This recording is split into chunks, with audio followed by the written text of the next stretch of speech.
नीरज और राधिका की शादीशुदा जिंदगी पहले ही कशमकश में चल रही थी। नीरज उसे पति प्रेम नहीं दे पा रहा था, मानो वह शादी नहीं बल्कि कोई सममाता हो। और फिर उस रात जब नीरज ने राधिका से सीधे सीधे तलाक लेने की बात छेड़ी, तो राधिका के पैरों तले जमीन ही खिसक गई। आखिर क्या थी वजह? फैमिली कोर्ट की सीढ़ियां उतरते हुए पीछे से आती हुई आवाज सुनकर वह ठिठक कर वहीं रुक गई। उसने पीछे मुड़कर देखा। वहां होते कोलाहल के बीच लोगों की भीड़ को चीरता हुआ नीरज उसकी तरफ तेज कदमों से चला आ रहा था। थैंक्स राधिका। उसके नजदीक पहुंच नीरज ने अपने मुंह से जब आभार के दो शब्द निकाले, तो राधिका का चेहरा एक अनचाही पीड़ा के दर्द से तन गया। उसने नीरज के चेहरे पर नजर डाली। उसकी आंखों में उसे मुक्ति की चमक दिखाई दे रही थी। अभी चंद मिनटों पहले ही तो एक साइन कर वह एक रिश्ते के भार को टेबल पर रखे कागज पर छोड़ आगे बढ़ गई थी। Thanks Radhika, to do favour. मुझे तो डर था कि कहीं तुम सभी के सामने सच्चाई जाहिर कर मुंह वो जीने लायक भी ना छोड़ोगी। राधिका को चुप पाकर नीरज ने आगे कहा। राधिका ने एक बार फिर ध्यान से नीरज के चेहरे को देखा और बिना कुछ कहे आगे बढ़ गई। फैमिली कोर्ट के बाहर से रिक्शा लेकर वह सीधे ऑफिस ही पहुंच गई। उसके मन में था कि ऑफिस के कामों में अपने को व्यस्त रखकर मन में उठ रही टीस को वह कम कर पाएगी, लेकिन वहां पहुंचकर भी उसका मन किसी भी काम में नहीं लगा। उसने घड़ी पर नजर डाली। 1 बज रहा था। ऑफिस में आए उसे अभी 1 घंटा ही हुआ था। अपनी तबीयत ठीक न होने का बहाना कर उसने हाफ डे लीव को फुल डे सिक लीव में कन्वर्ट करवा लिया और ऑफिस से निकलकर सीधे घर जाने के लिए रिक्शा पकड़ लिया।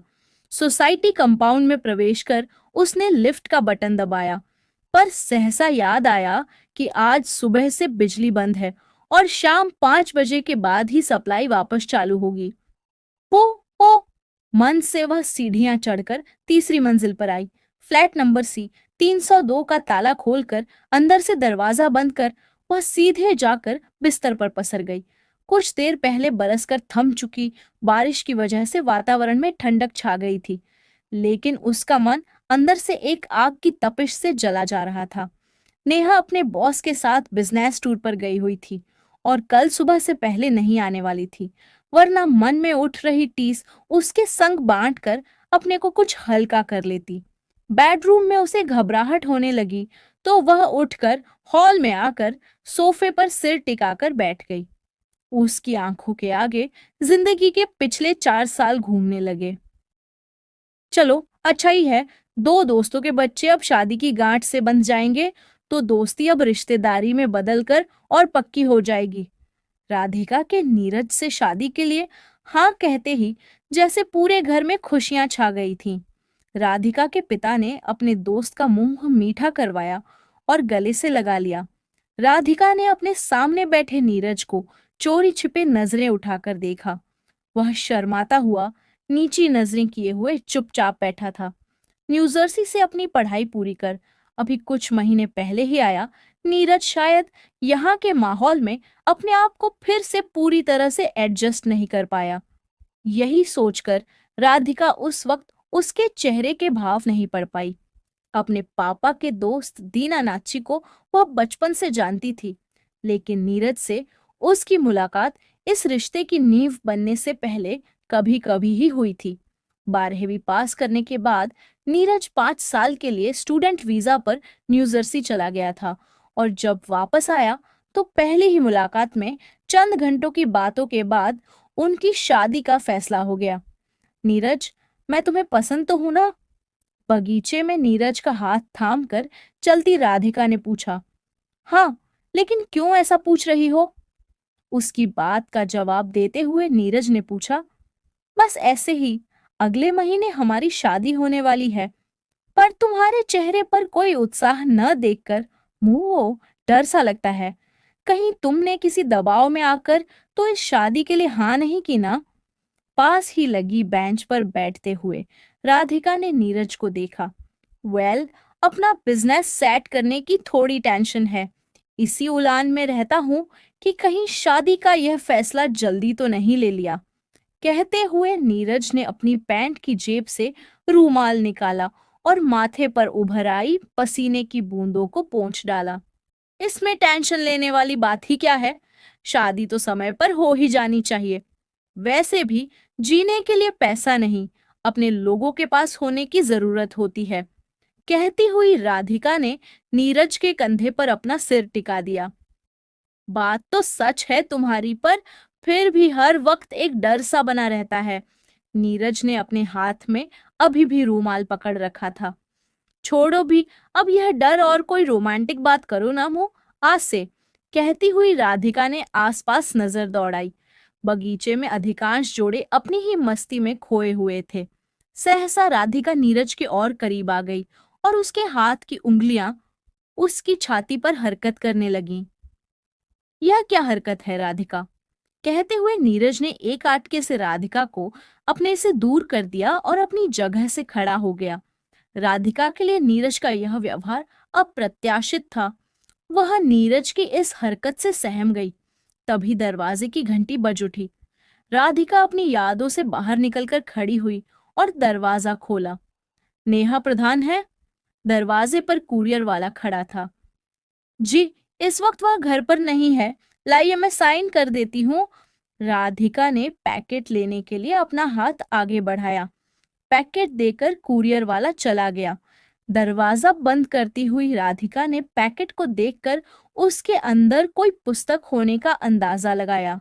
नेहा अक्सर कोई न कोई पुस्तक मंगाती रहती थी। उसने पैकेट टेबल पर रख दिया और वापस सोफे पर बैठ गई। 4 वर्षों का साथ आज यूं ही एक आटके में तो नहीं टूट गया था। उसके पीछे की भूमिका तो शायद शादी के पहले से ही बन चुकी थी। पर नीरज का मौन राधिका की जिंदगी भी दांव पर लगा गया। नीरज के बारे में और सोचते हुए उसका चेहरा तन गया। नीरज, तुम्हारे मन में आखिर चल क्या रहा है? हमारी शादी हुए 1 महीने से ज्यादा हो गया और 10 दिनों के अच्छे खासे हनीमून के बाद भी तुम्हारे चेहरे पर नई नई शादी वाली खुशी नदारद सी है। बात क्या है? मुंह आ से तो खुलकर कहो। पूरे हनीमून के दौरान राधिका ने महसूस किया कि नीरज हमेशा उससे एक सीमित अंतर बनाकर रह रहा है। रात के हसीन पल भी उसे रोमांचित नहीं कर पा रहे थे। वह बस शादी के बाद की रातों को एक जिम्मेदारी मानकर जैसे तैसे निभा ही रहा था। हनीमून से लौटकर आने के बाद राधिका के चेहरे पर अतृप्ति के भाव छाए हुए थे। कुछ नहीं राधिका, मोह, लगता है हमने शादी करने में जल्दबाजी कर दी है। राधिका की बात सुनकर नीरज इतना ही बोल पाया। जनाब, अब ये सब बातें सोचने का समय बीत चुका है। बेहतर होगा हम मिलकर अपनी शादी का जश्न पूरे मन से मनाएं। राधिका ने नीरज की बात सुनकर कहा। तुम नहीं समझ पाओगी राधिका, और मैं तुम्हें अपनी समस्या सम आ भी नहीं पाऊंगा। कहकर नीरज राधिका की प्रतिक्रिया की परवाह किए बिना ही कमरे से बाहर चला गया। अकेले बैठी हुई राधिका का मन बार बार पिछली बातों में जाकर अटक रहा था। लाइट भी नहीं थी जो टीवी ऑन कर अपना मन बहला पाती। तभी उसके मन में कुछ कौंधा और उसने नेहा के नाम से अभी आया पैकेट खोल लिया। उसके हाथों में किसी नवोदित लेखक की पुस्तक थी। पुस्तक के कवर पर एक स्त्री की एक पुरुष के साथ हाथों में हाथ डाले हुए मनमोहक छवि थी और उसके ऊपर पुस्तक का शीर्षक छपा हुआ था, उसके हिस्से का प्यार। कहानियों की इस पुस्तक की विषय सूची पर नजर डालते हुए उसने एक के बाद एक कुछ कहानियां पढ़नी शुरू कर दी। बच्चे के यौन उत्पीड़न और फिर उसको लेकर वैवाहिक जीवन में आने वाली समस्या को लेकर लिखी गई एक कहानी पढ़कर वह फिर से नीरज की यादों में खो गई। उस दिन नीरज बेहद खुश था। वह घर खाने पर अपने किसी विदेशी दोस्त को लेकर आया था। राधिका, 2 दिनों पहले मैं अपने जिस दोस्त की बात कर रहा था वह यह माइक है। न्यूजर्सी में हम दोनों रूममेट थे और साथ ही पढ़ते थे। नीरज ने राधिका को माइक का परिचय देते हुए कहा। राधिका ने अपने पति की बाजू में खड़े उस श्वेतवर्णी स्निग्ध त्वचा वाले लंबे छरहरे युवक पर नजर डाली। राधिका को पहली ही नजर में नीरज का यह दोस्त बिल्कुल पसंद नहीं आया। उसका क्लीन शेव्ड नाजुक चेहरा और उस पर सिर पर थोड़े लंबे बालों को बांधकर बनाई गई छोटी सी चोटी देखकर राधिका को आश्चर्य हो रहा था कि ऐसा लड़का नीरज का दोस्त कैसे हो सकता है। नीरज तो खुद अपने पहनावे और लुक को लेकर काफी कॉन्शियस रहता है। उस वक्त इस बात को नजरअंदाज कर वह इस बात पर ज्यादा कुछ न सोचते हुए खाना बनाने में जुट गई। उसी रात नीरज ने जब राधिका से सीधे सीधे तलाक लेने की बात छेड़ी तो राधिका के पैरों तले जमीन खिसक गई। लेकिन बात क्या हुई नीरज? न हमारे बीच कोई आगड़ा है ना कोई परेशानी, सब कुछ तो बराबर चल रहा है। कहीं तुम्हारा किसी के संग अफेयर तो? रिश्तों को बांधे रखने की दुहाई देते हुए सहसा उसका मन एक आशंका से भर गया। अफेयर ही सब? आलो, अब तुमसे मैं आगे कुछ और नहीं छिपाऊंगा। कहते हुए नीरज चुप हो गया। राधिका ने नीरज के चेहरे को देखते हुए उसकी आंखों में अजीब सी मदहोशी महसूस की। तुम कहना क्या चाहते हो नीरज? राधिका नीरज की अधूरी छोड़ी बात पूरी सुनना चाहती थी। उसके बाद नीरज ने जो कुछ उससे कहा उनमें से आधी बात तो वह ठीक से सुन ही नहीं पाई। तुम्हारे संग मेरी शादी मेरे लिए एक जुआ ही थी। मैं अपनी सारी जिंदगी इसी तरह क्षमकश में गुजार देता, पर अब यह कुछ नामुमकिन सा लगता है राधिका। बेहतर होगा हम अपने अपने रास्ते अलग अलग ही तय करें। नीरज से शादी टूटने से पहले कहे गए आखिरी वाक्य उसके दिमाग में बार बार कौंधने लगे। राधिका ने कमरे की लाइट बंद कर दी और चुपचाप लेटकर सारी रात अपनी बर्बादी पर आंसू बहाती रही। अब एक ही घर में नीरज के साथ रहते हुए वह अपने आप को एक अजनबी महसूस कर रही थी। अपने मन की बात राधिका को जताकर जैसे नीरज के मन का भार हल्का हो चुका था, लेकिन राधिका जैसे मन पर एक अनचाहा भार लेकर जी रही थी। जब उसके मन का भार असहनीय हो गया तो वह नीरज के घर की दहलीज छोड़कर अपने पिता के घर आ गई। फिर जो हुआ वह आज के दिन में परिणत होकर उसके सामने खड़ा था। कानूनी तौर पर वह भले ही नीरज से अलग हो चुकी थी, लेकिन नीरज की सच्चाई और उसके द्वारा दी गई अनचाही पीड़ा अब भी उसके मन के कोने में कैद थी, जिसे वह चाहकर भी किसी से बयान नहीं कर सकती थी। घर में बैठे बैठे अकेले घुटन होने से वह घर लॉक कर बाहर निकल गई और एमजी रोड पर स्थित मॉल में दिल बहलाने के लिए चक्कर लगाने लगी। रात देर से नींद आने की वजह से सुबह उसकी नींद देर से ही खुली। वैसे भी आज उसका वीकली ऑफ होने से ऑफिस जाने का कोई अहम आट न था। उसने उठकर समाचार सुनने के लिए टीवी ऑन ही किया था कि डोरबेल बज उठी। हाय राधिका, हाउ आर यू? दरवाजा खोलते ही नेहा राधिका से लिपट गई। मैं ठीक हूँ, तेरा टूर कैसा रहा? राधिका के चेहरे पर एक फीकी सी मुस्कान तैर गई। बॉस के साथ टूर हमेशा ही मजेदार रहता है। वैसे भी अब जिंदगी ऐसे मोड़ तक पहुंच गई है जहां से वापस लौटना संभव ही नहीं। यह टूर तो एक बहाना होता है एकांत पाने का। कहती हुई नेहा सोफे पर पसर गई। राधिका ने रिमोट उठाकर चुपचाप न्यूज चैनल शुरू कर दिया। सुन, कल तेरी आखिरी सुनवाई थी ना फैमिली कोर्ट में, क्या फैसला आया? नेहा ने राधिका को अपने पास खींचते हुए उससे पूछा।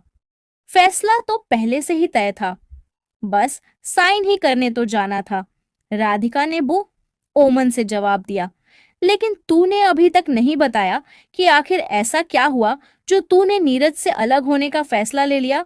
पिछले 1 साल से साथ रहने के बावजूद राधिका ने अपनी जिंदगी का एक अधूरा सच नेहा से अब तक छिपाए रखा था।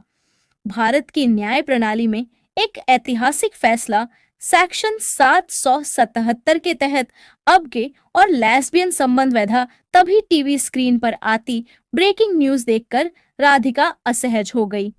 स्ट्रेंज, नेहा ने न्यूज पर अपनी छोटी सी प्रतिक्रिया जताते हुए राधिका से फिर से पूछा। तूने बताया नहीं राधिका, कुछ कारण तो रहा होगा ना?